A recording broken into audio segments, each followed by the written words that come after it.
I'd like to call the meeting to order. I'd like to acknowledge that we're holding this meeting on the traditional territory of the Lakota people. Can I get a motion to adopt the public agenda? Can I get a seconder, please? Okay, we also have a change to the public agenda, so can you let us know what you'd like to add to it? Yeah, through the chair, we just like to add a roundtable discussion. These meetings are meant to have dialogue, so yeah, just hoping we can have more informal discussion at some point in the agenda today. Okay. We'll have that at new business, so item J. So can I get a motion to approve the adopted agenda? All in favor? Thank you. We have a petition, sorry, we have a delegation. So Jeff Ford, go ahead and do your presentation. Thank you. Okay, thank you, and good afternoon, council members. Pleased to be here today to speak to the city's Community Safety and Wellbeing Action Plan and talk about opportunities for collaboration with the committee and the regional district going forward. I did provide one additional document, table drop, after the fact, which is a roll-up of the 39 actions that were endorsed by council at the end of July. I think the request from Madison was to speak to some of the actions and kind of be and share those with the committee members and then talk about potential opportunities going forward. So that's for your reference. And I will say you'll see a lot of empty columns on the right-hand side of that document. Those are rapidly being filled with ideas and input around different initiatives that fall within each of those priority areas. So, and that includes some engagement with Madison as well. So I'll jump into the presentation here and point that direction. There we go. I want to keep my presentation short and allow time for questions and dialogue. But today I'm going to touch on the background behind the Community Safety and Wellbeing project, the project phases, the scope and extent of consultation engagement, some of the key findings around Campbell River's strengths and challenges when it comes to community safety and wellbeing, the vision that the project advisory team crafted, 7 priorities identified, and the actions and sort of city role connected with those, and then implementation. And that seems like a lot, but I will do my best to be concise as well. So a little bit of background on community safety and wellbeing planning. Community safety and wellbeing planning is an increasingly common approach of local governments across Canada, and really in an attempt to address the root causes and risk factors that contribute to crime and victimization and harm in communities. And the central idea behind a community safety wellbeing plan is to, like many plans that local governments engage in and regional districts, is to try and bring some order to the complexity that they face. But specifically, community safety and wellbeing planning is attempting to resolve complex challenges like mental health, addictions, crime and disorder, and recognizes that without a collaborative approach amongst local governments and partners, we won't see progress and positive change. So it's really trying to bring together those different priorities and actors that are working towards a common vision. In 2023, Council supported the Community Safety and Wellbeing project as part of the budget process that year, and within the strategic priority related to health and safety community, downtown revitalization, crime reduction, and livability. And the recently endorsed plan really attempts to take proactive actions to reduce risk, vulnerability, and harm in our community. Council's endorsement of the plan or the project in 2023 was really building on a number of initiatives that were passed by Council and supported through the budget process. That included expanding the bylaw team by 2 members, expanding the hours of work of the bylaw enforcement team, which now covers 7 days a week and 11-hour shifts as of January of this year.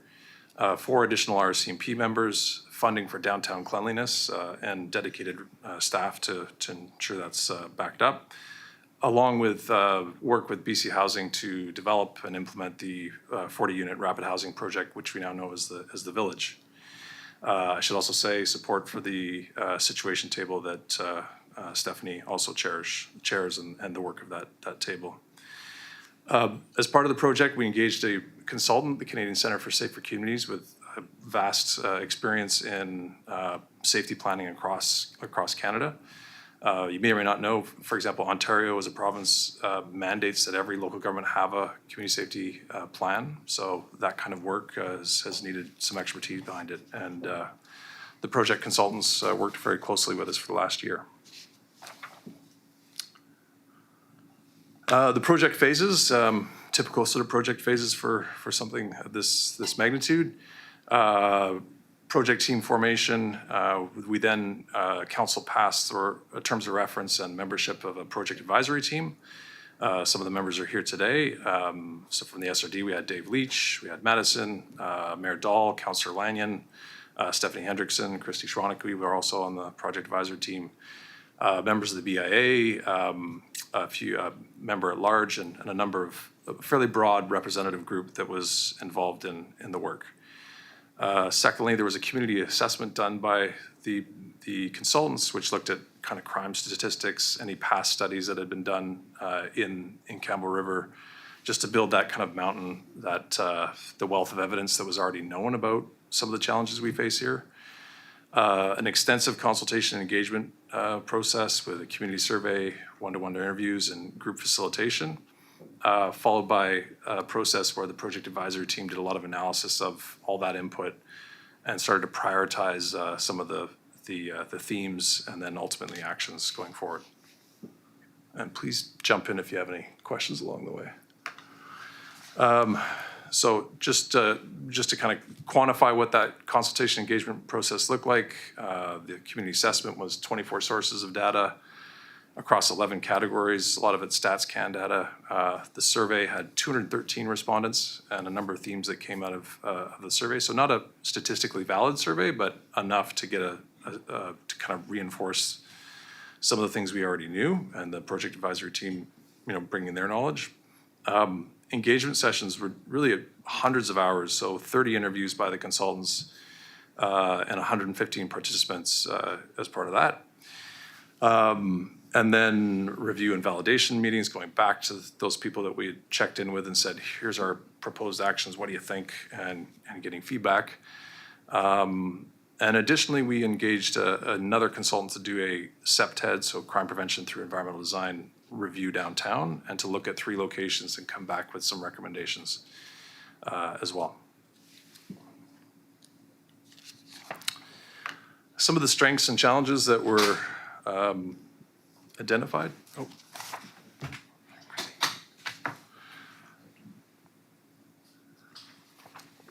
So often these processes go straight for kind of the deficits in a community. So we tend to kind of go, okay, what's broken? What's not working? How do we fix it? And we kind of rush to solutions. And I think the timeline the project allowed the project advisory team to kind of go, okay, well, let's start from strengths-based approach. What works in Campbell River? So in the blue at the top, you'll see some of those things that we know. I think we have great volunteerism here. We get good cross-sector collaboration, good access to services, community belonging. People roll up their sleeves to help their neighbors, that kind of thing, which is just is stuff that we want to build on. And a number of the initiatives that the city has put forward and other partners in the last few years that I think help. So that's how we approach things, and it really reinforces the need to kind of not forget that we have strengths, because we don't want those things to slip and subside. Obviously, challenges as well, whether it's vulnerability of children and youth and families from a prevention perspective, failings of the criminal system that, around revolving door of justice, organized crime has a presence here, we know that. The homelessness issues that we know are a challenge, and the point in time count is going to give us more data this fall on that issue.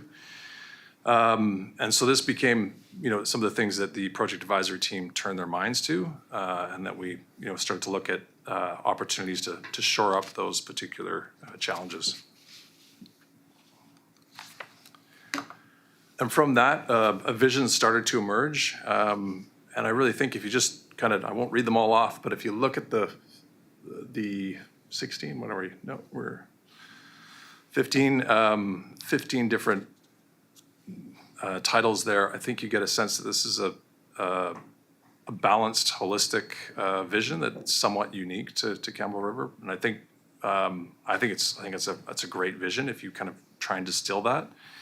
We're not, just talking about housing. We're talking about a strong economy, opportunities for youth where they thrive, collaboration, a safe downtown, clean public spaces. So it might be consistent with other local governments, but I do think it's a good vision going forward. And from there, the advisory team started to dig into, through facilitated discussion around, okay, where are the opportunities for us to move the dial on these issues? CLC, expanding housing across the spectrum, which is a huge point of investment and focus of many local governments, including ours.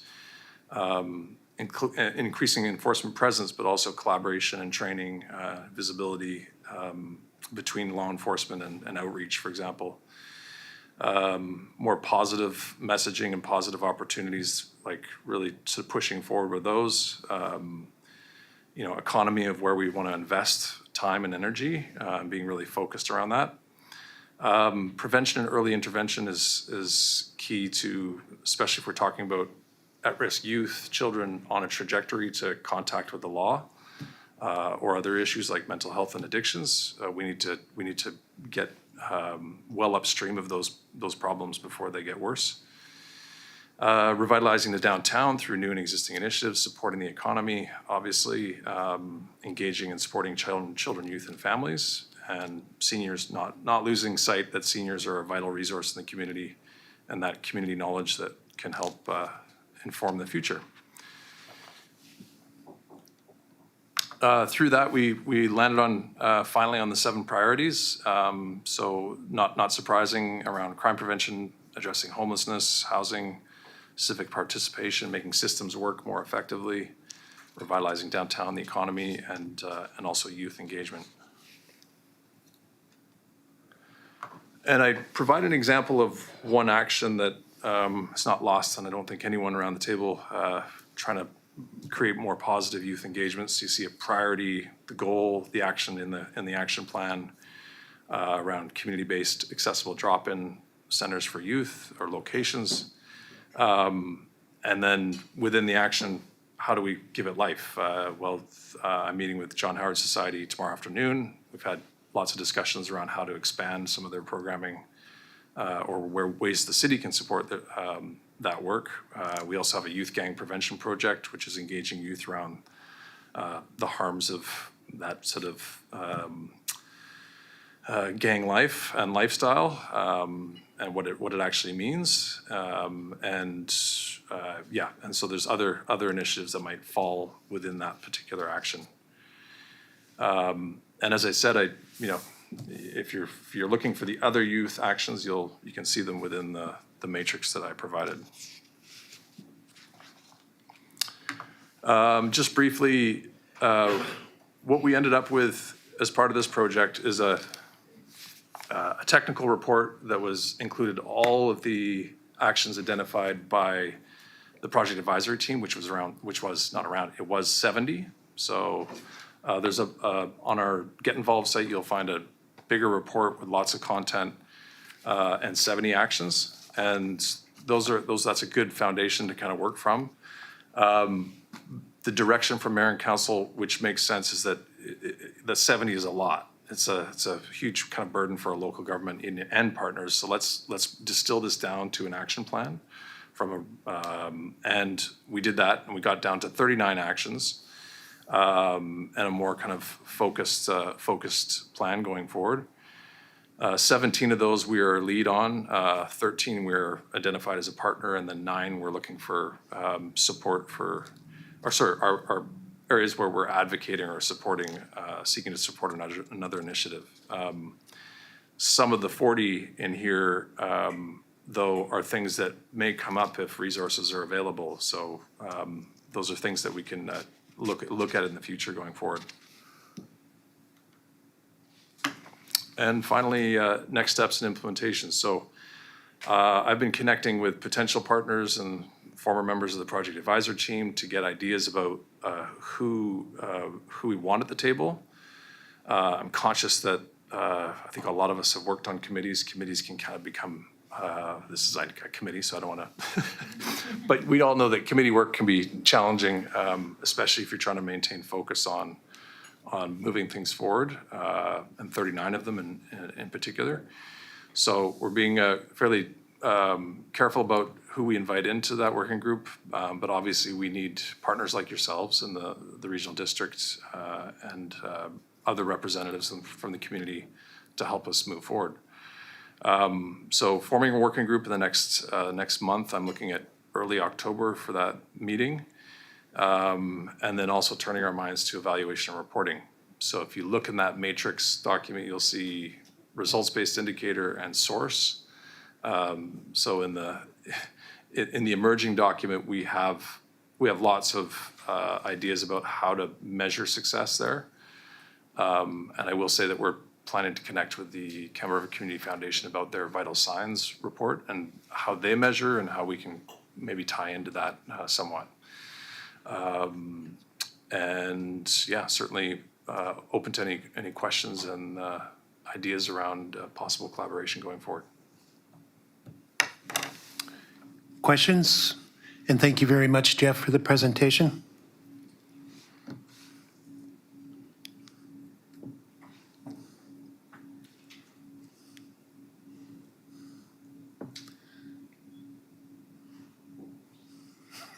No questions? Well, I do have one. I was wondering if Jeff, you'd be interested in doing this presentation at the regional board meeting. Absolutely, yeah. With the endorsement of my boss, the city manager, and others, I think so, yeah. Well, the reason why I ask is that I think that, we have a lot of new directors that are on the board, and I don't think some of them realize the work that is being done in Campbell River. They don't seem to be focused on that, and it does affect us all. When I take a look at things like homelessness, it affects my area. It also affects other areas. So I think it is important that we have that realization on the regional board that the Campbell River is doing this work in the background, and it's quite significant. Yeah, certainly would welcome that invitation, and I think it's a great opportunity to have a dialogue around regional approaches to homelessness, and because Campbell River is certainly a hub Thank you. community. Any other questions? Okay, thank you very much. Oh, thank you, to the chair, for me. Just a little clarification as to what sort of work or assistance that you may be seeking from the regional district or this committee. Any additional involvement or partnerships? I know we have been involved in the past and have some of our some of our members on our committee, but just really wanting some clarity around if there's more support that you would be looking for from this group or the regional district.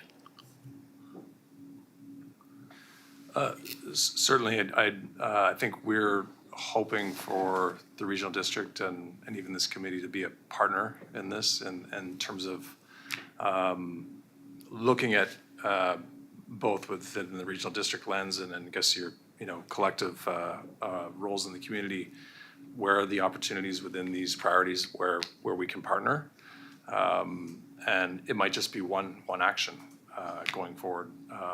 It may be also, we have great partnership when it comes to emergency management and accessing provincial funding. It's a great example of how, hey, new funds open, can we access that funding? Could it help meet some of the goals of this particular action plan? And as you see, it's not just crime prevention, and we're talking about the vibrant economy piece as well, which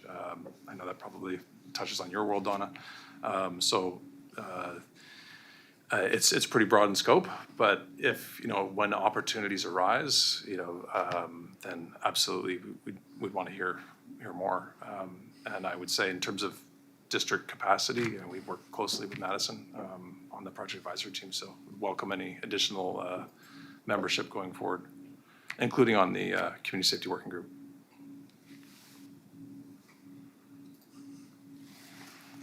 Any other questions? Okay, thank you very much. Moving on, can I get a motion to adopt the can I get a motion to adopt the previous minutes, the minutes of May 27, 2025 meeting of the Community Health and Wellness Committee? So moved. Thank you. All in favor? Seeing none, carrying on. Business arising from previous minutes. Is there any business? Seeing none, thank you. Reports. 2025 schedule of committee meetings. Can I get a motion to receive that report, please? And a seconder. Please use your mics. I can second. Okay. Is somebody going to present this?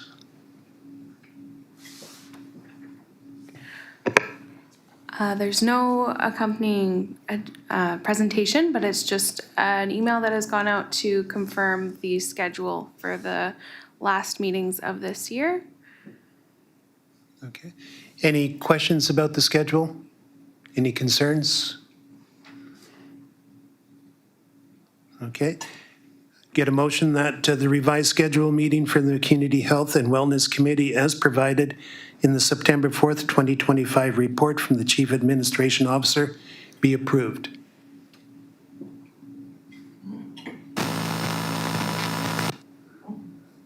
Okay. Can I get a seconder? Thank you. All in favor? Any opposed? Seeing none? Item number 2, Community Health and Wellness Committee terms of reference for receipt. Can I get a motion on that, please? I can move that. Second. Okay, thank you.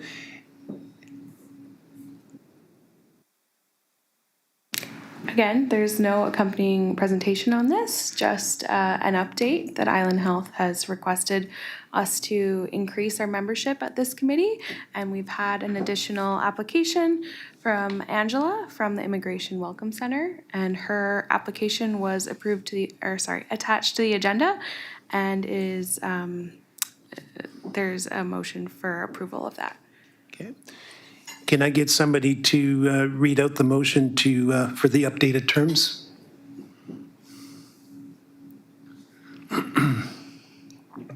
I'll make a motion that the committee endorse the updated terms of reference for the Community Health and Wellness Committee. Seconder?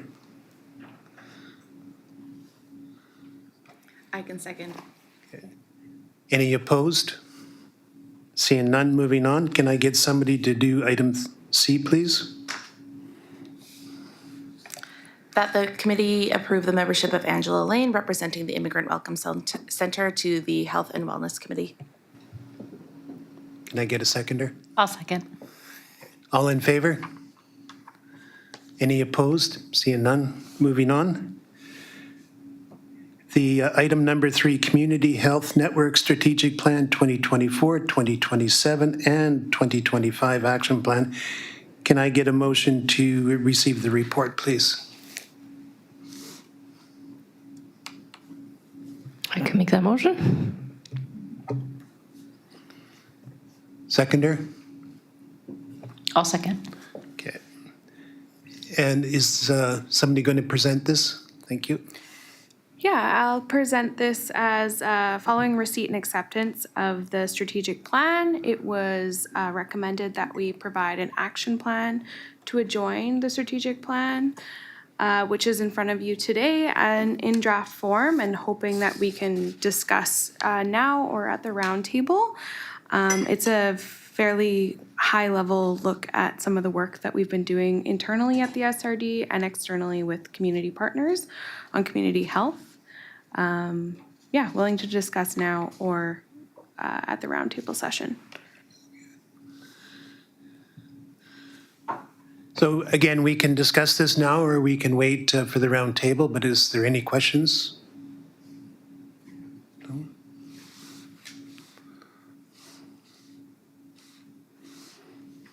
Through the chair, I think staff is seeking some confirmation or direction from the committee following its endorsement back in May of the strategic plan, which was a carryover from our last working group here.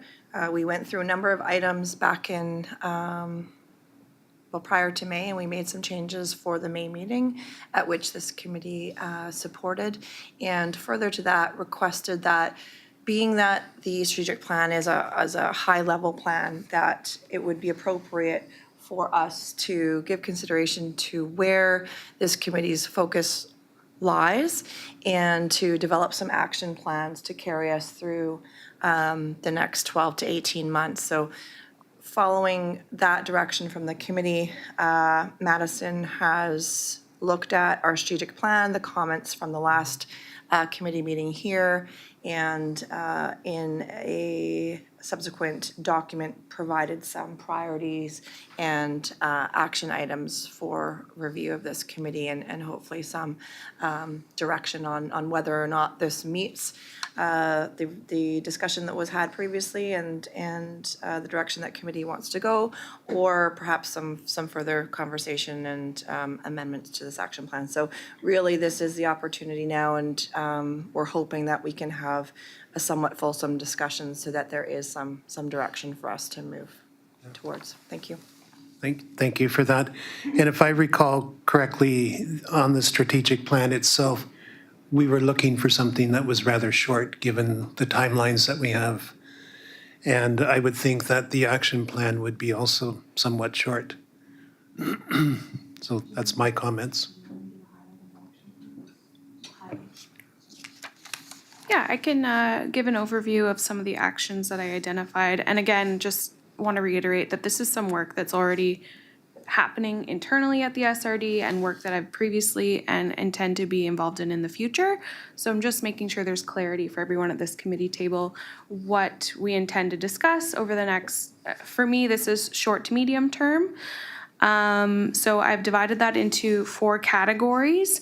Collaboration for community safety and well-being, and that's one of the reasons I brought Jeff to you all today to discuss the Campbell River Community Safety and Well-being plan and their intention of partnering with the SRD. So yeah, supporting that plan, advocating to Island Health regarding recovery beds and addiction supports. So that came up at the May meeting as well. So working with, advocating to Island Health and having discussions with Weewakai on their capacity needs around addiction supports. Then assessing funding opportunities for regional community safety initiatives. Again, that's basically just to build on the Campbell River Community Safety and Wellbeing Plan to see what can be done regionally to support. And supporting SRD member municipalities with extreme weather spaces and other supports. This is something that comes up each year and relates to infrastructure and capacity in small communities. And is something that I'm familiar with working on in previous years. 2, housing and homelessness. So we discussed in May again, developing policy framework for the housing service housed here at the SRD to support development of housing and create equitable paths for community groups who may wish to utilize the service. So basically establishing some type of procedure and policy for groups that are trying to develop housing that fits within the SRD board's priorities to come to the board and request support from the housing service.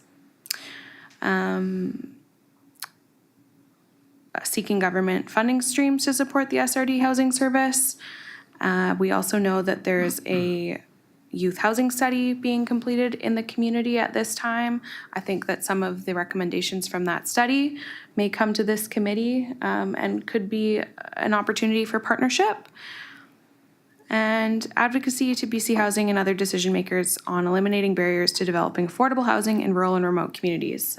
This is something, again, that's coming up at the SRD board table, and I think that this committee may be able to support. 3 is community food security.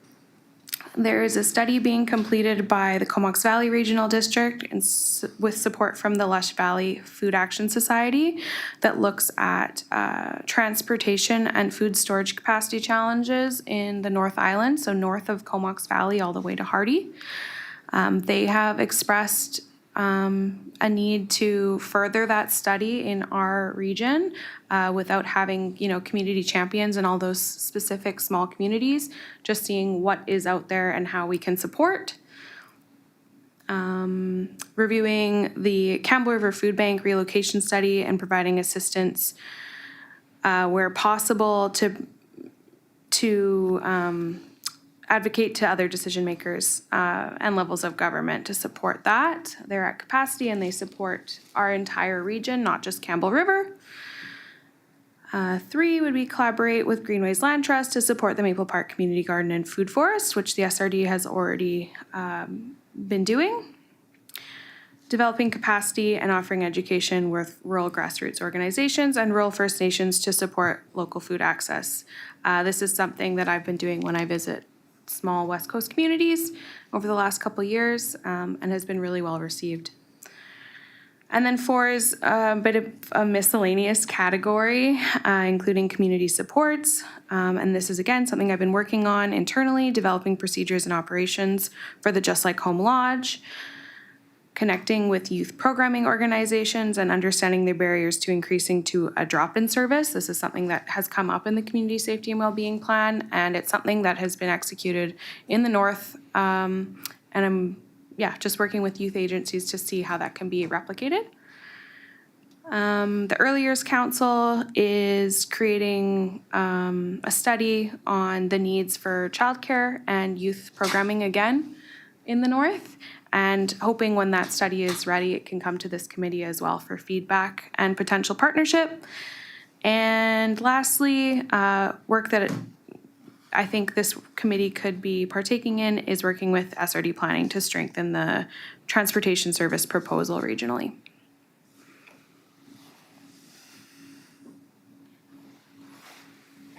Further questions? Just knowing how rapidly things shift in the health and wellness world, I'm wondering if this committee could have some sort of schedule in place where maybe we review the actions every 3 months or something like that, because things can shift very quickly depending on what types of funding streams are open, and often very short notice on some of these things. It would be great if we had a method for review.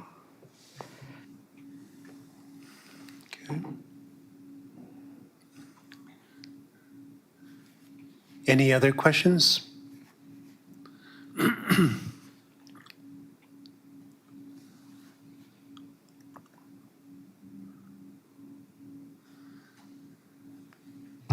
Through the chair, not necessarily a question, but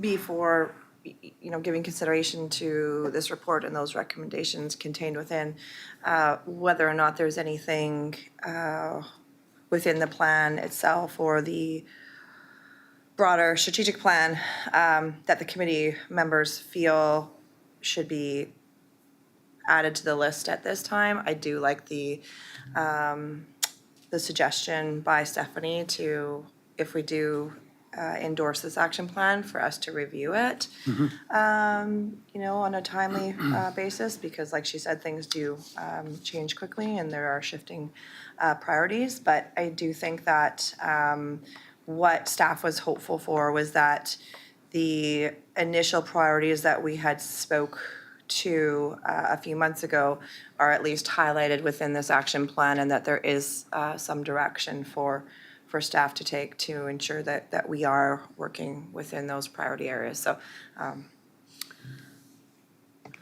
Thank you for that. And that was basically what I was going to comment, is that when I take a look at this table of all of these items, what is the priority? 'Cause there's a lot of stuff there. And if I may, Mr. Chair, just to be clear, these are more or less things that staff are already involved in or at least have on their radar. So if there is, things on here that aren't supportive, perhaps we should shift where our priorities lie. But certainly, if there are other items or areas or initiatives that we should be considering, at least adding those to the list. So these aren't necessarily in order of priority themselves, but they're just kind of grouping together some of those areas that are in the strategic plan to then show the things that are either being worked on through direction of the previous committee, this committee, or the board, and how, how we may focus our resources. Okay. Go ahead. Thank you, Chair. And I agree. I think that action plans, I see many action plans that go on for pages, and they're wish lists rather than action plans. And I think the best thing is to establish your priorities, and you can have a wish list that's a mile long, but let's get the priorities and get working on them. So at the end of the day, we've actually got some production, and staff time is certainly something that we've got to be cognizant of. And it's not, if we want to get it done, and, we all want to see things happen now, not later, that, working on your priorities is extremely important. Thank you. And I would agree. We can either discuss that now or at the round table. But I do think that when I take a look at this action plan, we do need to pick some items. I would suggest maybe 3 or 4 and focus on that.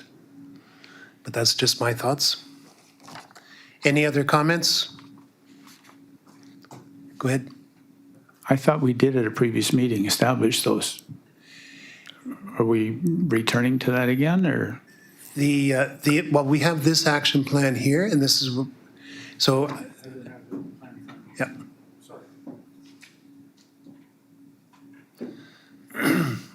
So if I just may provide a little bit more clarity.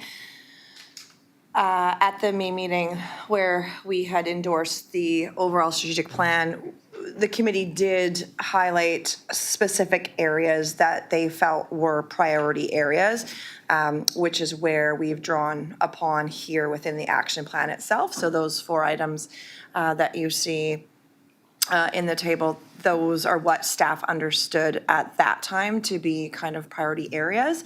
And then showing that within those priority areas, there were specific actions that could be taken or are currently being taken and how those are being undertaken. So if, I guess what we were just hoping here today was that if there were additional priority areas, or if one of these priority areas that we understood through our conversation at the last meeting were not appropriate, that this would be a good opportunity for us to revisit that, maybe make changes to the priority areas or changes to those actions.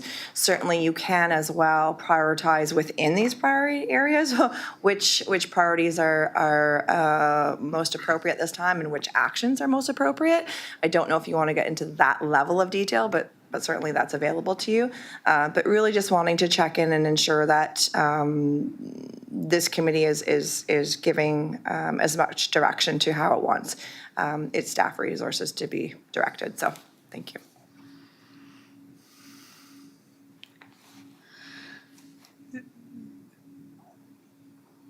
Is there any opportunity to bring up the previous recommendations that we made?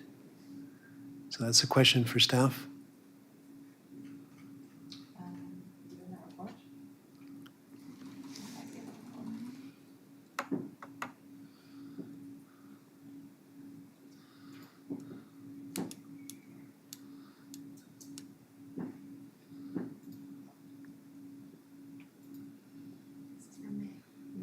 May's minutes, I don't know. Okay. She's got it up.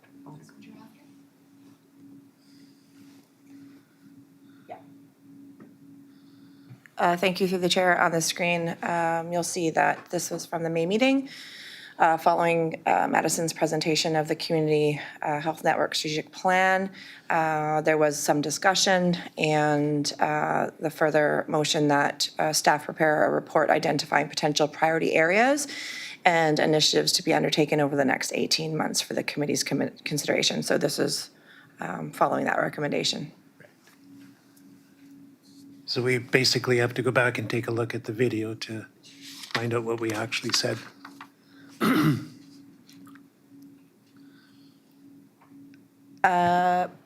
For a full description of the discussion, yes. We did revisit the discussion, and following that, identified these as the priority areas that the committee had considered for being priorities. But certainly, yes, for a full review of the discussion, you would have to do that. Okay, it just seems like this is much longer than what we had discussed, so. Through the chair, yeah, there are additional items on the list of stuff that's being worked on internally at the SRD that I thought would be a good time to bring to light for this committee to potentially work on as well and be part of. All right. Any other comments, further comments? I think we can discuss this at the round table and maybe pare this down a little bit.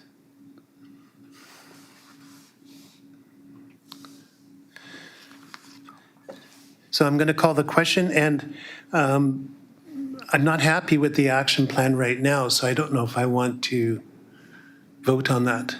I'll put that back out to people.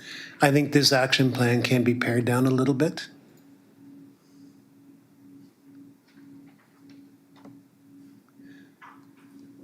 Can we vote on receipt without We can vote on accepting receipt, the but it's also, again, I just want to be clear that I'm not too happy with this action plan. So all in favor of receipt?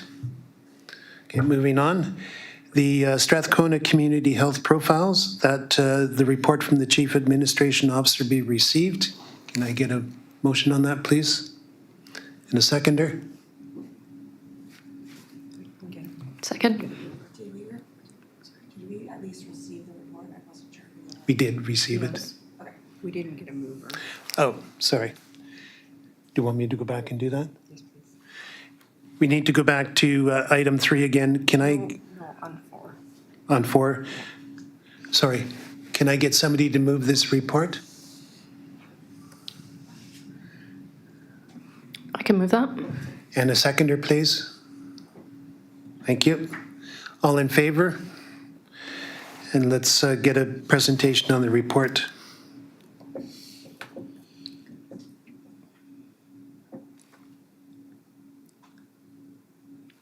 All right. This is a bit of a lengthy piece of work that I've brought to you in its draft form. I just, before starting the presentation, wanted to share that I did print out 2 of the previous community health profiles that were created. These were released in 2019 and worked on throughout 2018. So all the data contained in them is previous to 2018. We decided that we should probably be updating these with updated data because I am continuously reached out by community groups to ask if they're current. They do still live on the SRD website. So, yeah, this project was originally undertaken by the Health Network Coordinator in 2018, supported by an Island Health Wellness Grant and designed by Bolin Media. And now in 2025, we're looking to update the community profiles based on the social determinants of health for each community in the Strathcona region. I'd like to introduce the profiles with a reminder that statistical data in small communities is not collected in the same ways as it might be in larger communities. Further, the ways that provincial and federal bodies collect and analyze data and provide recommendations does not always reflect the realities in small communities. For example, Island Health's local health areas and census geography parameters do not overlap. In my role, I've been part of several engagements which collect qualitative data by asking pointed questions, surveying, and holding sessions with advisory groups. And the profiles aim to give an overview of what's going well and what some challenges might be in achieving better community health outcomes for each community.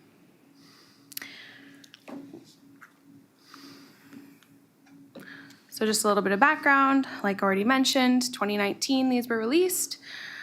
In 2024, the previous health network showed interest in updating the profiles with the new 2021 census and the 2022 regional housing needs assessment and other locally derived data sets.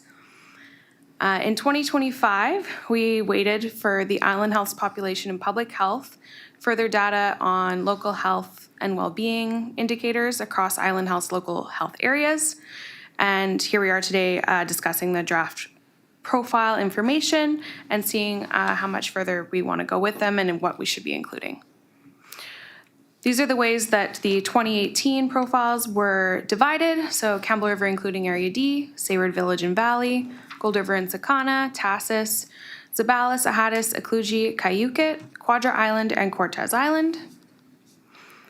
And this is just a really high-level overview of the qualitative information we have for each community. Obviously, there is a lot of information to go into the profile for a community like Campbell River. There's not as much information to go into some of the smaller communities. So for Campbell River, we know it's SRD's urban hub. It hosts a multitude of infrastructure, services, and programs which contribute positively to livability and health outcomes. And at times, being a hub for all surrounding communities means that services are expected to serve non-residents, which can contribute negatively to Campbell River residents' need for services and programs. Standout programs and services are a variety of health clinics, pharmacies, dentists, and specialists, as well as access to public transportation and safe pathways for active transportation, which are seldomly found in small communities. Challenges include a need for affordable housing and more housing for seniors. For each, this is new for 2025. I've included a list of social assets. For Campbell River, I think what's really important is to know what recreation does to impact our health. So I've included recreation facilities. Obviously, there's a number of them. The Campbell River District Food Bank, the Campbell River Senior Center, provincial and federal agencies, which many smaller community members have to travel to Campbell River to access, North Island Employment, and the Strathcona Housing Alliance.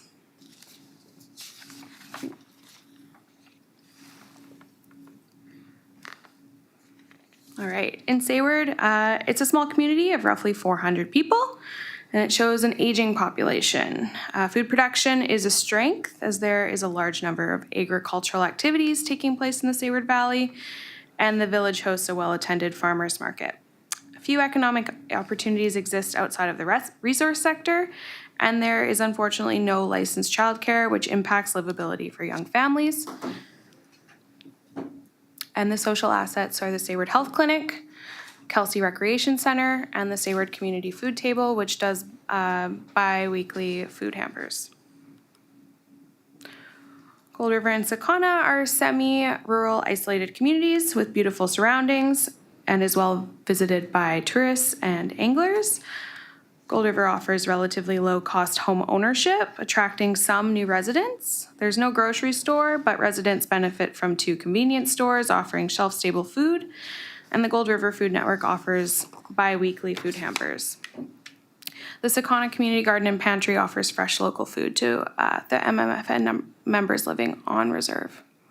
Some of the social assets in Gold River are the Gold River Food Network, 58 licensed childcare spaces, the Revelers Seniors Club, the Gold River Health Center, and the Sakana Community Garden and Pantry. You have to go.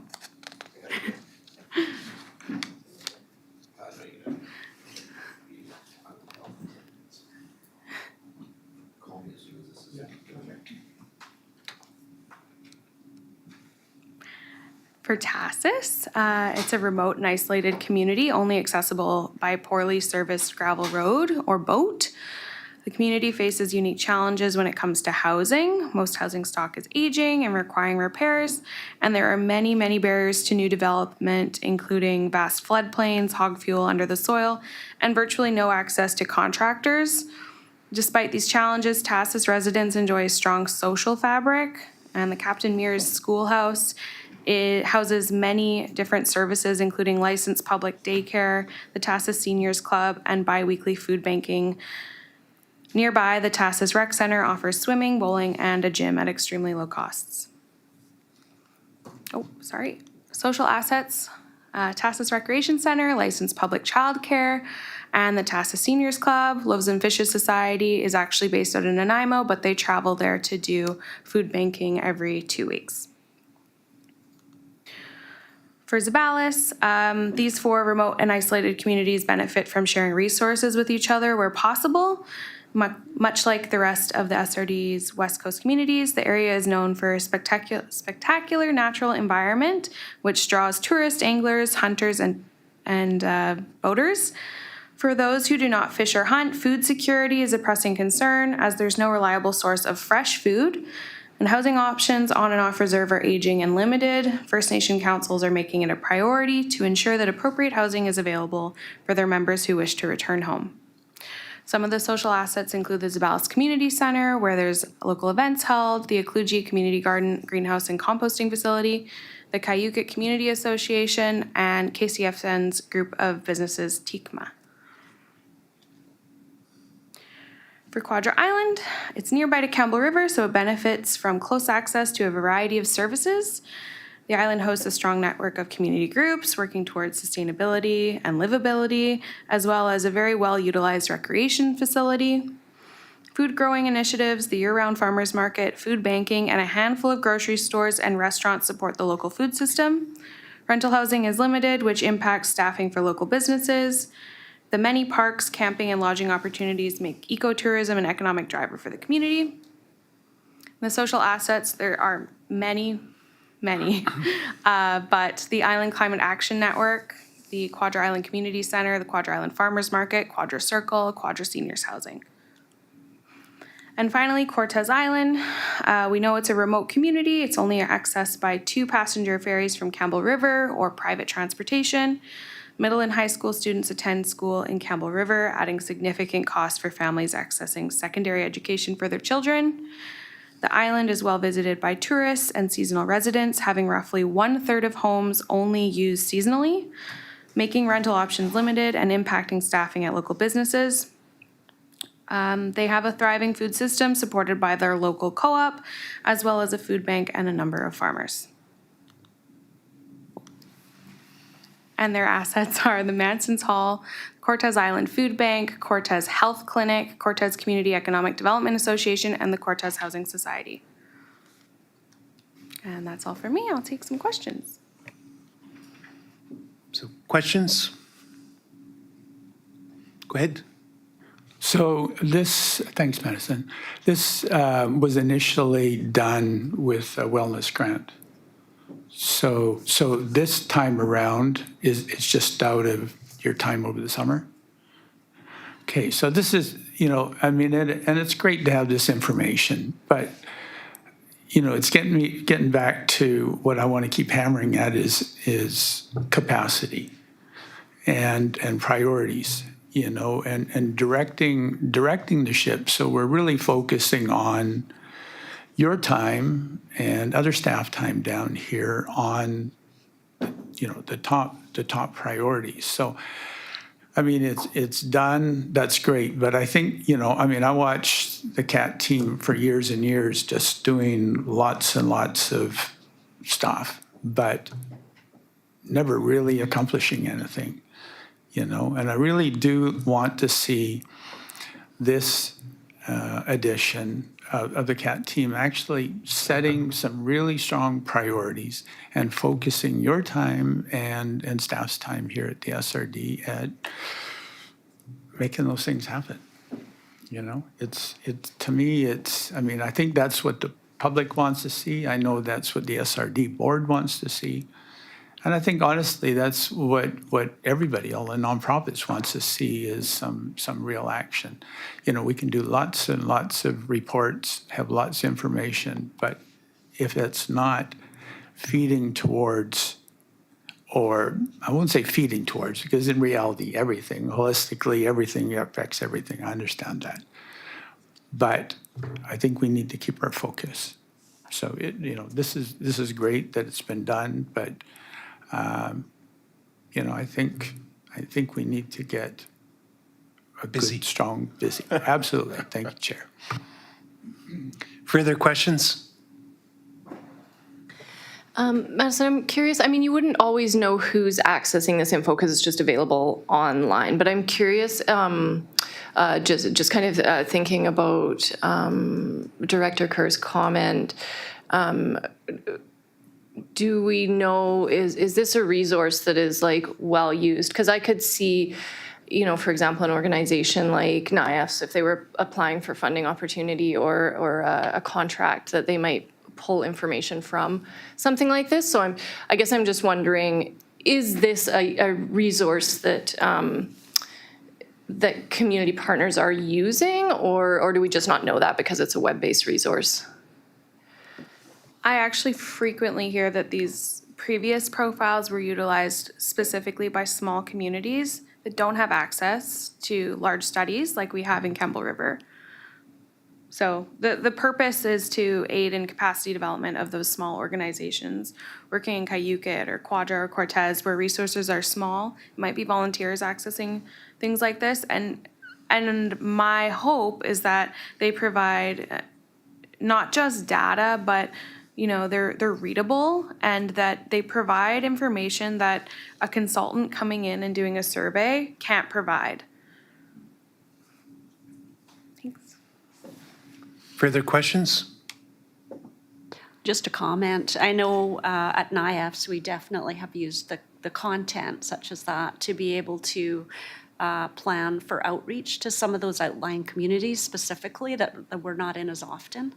And it's current information. Something from several years ago is definitely not as powerful when we're looking at funding, looking at resources that we can apply. So we definitely have utilized that alongside other community profiles. So much appreciated. Thank you. Okay. Any other questions? So if I can get somebody to read out item B and then get a mover on that, we can move on. Oh, sorry, we need to vote on receipt of the report first. So all in favor of the report? That carries. And if I can get somebody to read out item B? I move that the 2025 community health profiles be received. Seconder, please. A second. Thank you. All in favor? And that carries. So we're down to new business and the round table. So let's have a good discussion here.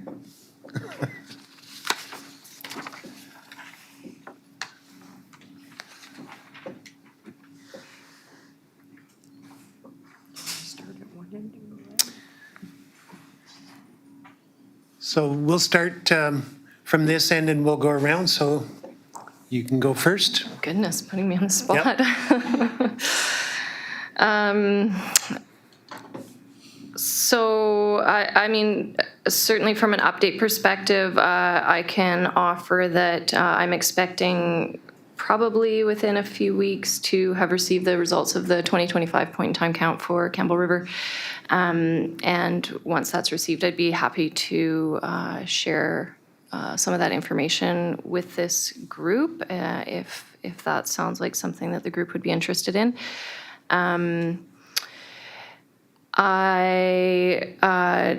As far as discussion, I know you wanted to come back to this action plan. Yep. So happy to dive into that a little bit too. You know, obviously with my hat as the Strathcona Housing Alliance here, I would love to see some policy framework get put in place for the SRD housing service. I know that that's been approved now for, I think, a couple of years. So it would be really great to have some idea of how that service is going to work in service of the community. And that would probably be a big priority area from my lens. Okay. Go ahead. Trying to think of what to share. I know for us with North Island Employment, we deliver the Work BC program for the North Island from north of the Oyster River Bridge all the way up to the tip of the island. And so what we are in a position in the next few months is likely a request for proposals. Recently, the Ministry of Social Development released that there's a new model that's being proposed for Work BC services across the province that will include a layer of services for many of the folks that currently are not a fit for Work BC services because really they are working their way towards wellness for employment. So I do think that that could be a topic to bring and engage with this committee on, is how can we shape those services for how we would deliver them in the next iteration of Work BC. That would benefit, I think the wellness and of the thriving economy that was mentioned in the first presentation, as well as I think meet the scope of this work that we're looking to do. And I think overall would contribute to greater well-being as well as employers being connected with folks that would otherwise not be employed, and address accessibility and inclusion of underrepresented groups that I think are going to be available to work with the right resources in place to help them thrive. So I see that being a piece for this committee. A little tidbit in terms of events that this committee might be interested in, especially those of us that are involved with different employers. The annual Community Job Fair is coming up at the Community Centre October 21st. There are still spots available for employers and community groups that are looking to hire. So just encourage anybody to connect with our office and for more information on that. There is definitely some concern that's coming to light around what's been in the news lately around the temporary foreign worker program. We're aware that there's many businesses in our community that rely heavily on that program. Of course, that's at a different level that's being addressed, but we're certainly hearing concern for workers in our community and employers in our community. And just happy to be at this table. And certainly getting back to the first presentation, I know we sort of moved on from that, but in terms of the vibrant economy, I did notice that the action items were very much around supporting entrepreneurship, supporting business, but I do think equally important is how are we supporting as a community the workers in terms of people that are working as well as potentially could be working with the right resources in place in our communities. So anyway, sorry, a little bit all over the map. Go ahead. Thank you, Chair, and thanks for the report. That sounded really exciting, talking about the workforce training. Could you fill me in on exactly where that's at right now? I mean, is the province just looking at that, or is it something that they're rolling out, or what's happening Sorry, with the that? temporary foreign worker program? No, the training for the people that don't have the skills right now. Well, there currently is a program, the Work BC program, that we are funded to deliver through North Island Employment. And part of that program does involve the possibility of training for those that are eligible and ready and suitable and all of those things. But we know there are components of people in our communities that don't have the same access, that are not necessarily well enough at this point in time, or they don't have the financial resources to move themselves ahead and be involved in community in the same way. So there's I can share maybe after the meeting the link to the Work BC modernization project, and I think that will give a bit more information as to how the scope of the program is looking at being expanded to include supports and services that meet people where they are at. Currently, a lot of the services are office-based or through organized outreach, but I'd like to think that through partnerships, we can organize an approach that will work for the North Island. No, it sounds exciting. I can see it really helping with people coming out of recovery. Yeah. That's a real opportunity there to tie that in with, as we ramp up recovery possibilities in the community, that definitely, having work and training is so important. So thank you for that. Thanks. Go ahead. I would echo Stephanie just in terms of highlighting or prioritizing the housing service and having some definitions or priorities around who that service could support. I think that would be a great focus for the committee from a legacy of everybody who sits around this table and the roles that they, and the people who they represent and the roles that they support. In supporting folks who are sleeping rough and experiencing homelessness, I do wonder what this committee would have a role in supporting some extreme weather planning. And I do recognize that was mentioned, Madison, earlier in your report. And I know that that work is often off the side of people's desks or doesn't live with one organization as a whole. And so I do think it takes the work of a community to come together around that. And so just that consideration as we move forward as the months get colder. Okay, thank you. Go ahead. Just to remind everybody, if you don't know, that there's a ceremony today at 3 o'clock up by the hospital for the Home Away from Home start of construction, and that's workforce housing and temporary housing for people that are their families or whatever are in the hospital. So that's pretty exciting. That's a SRD initiative that's been moving ahead for a long time, and it's pretty exciting to see it finally happen. Yeah, thank you. Thank you. Okay, come around the other side here.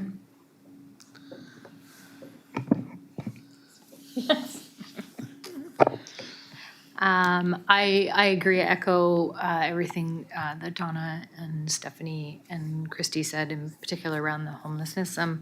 I think I was going to actually mention that as well. The Just Like Home presentation ceremony today at 3. I will be there. And that one, I think for me in particular, for the Camp Woodward District Division of Family Practice around, the component of that, Just Like Home has the, people that can come and stay there who have, are coming for the hospital, but, really for us too, focusing on the workforce housing. And so we at the Division of Family Practice would love to be, and I've talked to Annika about this, be involved in the piece around the operations and the procedures. The plan, I think, the hope is that it will be open, I think, summer of 2026. So, I think there's a lot of procedures and all kinds of stuff that need to happen for that. So be more than happy to be involved in that. I think from an overall perspective, as far as if folks don't follow, kind of the Ministry of Health has a significant a deficit that they're working through, which of course is impacting all health authorities across British Columbia, and in particular Island Health has taken a lot of cuts. They're saying that it's not supposed to directly impact patient service, but there's definitely a lot of leadership and staff being cut. So so those are still occurring and happening. So that is taking a toll, I think, on our community. It's not anything I think this table can do, but just wanted to provide that update. And I think that's all I had. Thank you. And for myself, I think I don't have anything to add to the round table, but when I take a look at the action plan, I do want to just add in there regarding our regional housing service that I think it would be important that we have some terms of reference or whatever you want to call them to let organizations know how is that service set up. what is the current way that we can fund things, those kinds of things. So I think having a document that would really clarify that for everybody might be rather useful. With regards to seeking government funding streams, I think that would be very important because, again, the Regional Housing Service does have a requisition and a funding limit. And I could see that if it was going to really kick off, that we would be at those limits pretty quick. The other thing that I was going to do or mention is that with the Just Like Home, I think it would also be probably appropriate to start developing procedures and operations for that because that's going to be open next year or thereabouts, I think. And that's all I had. So any other comments? Okay, can I get a motion to terminate, please? So moved. Seconder? A second. All in favor? Thank you.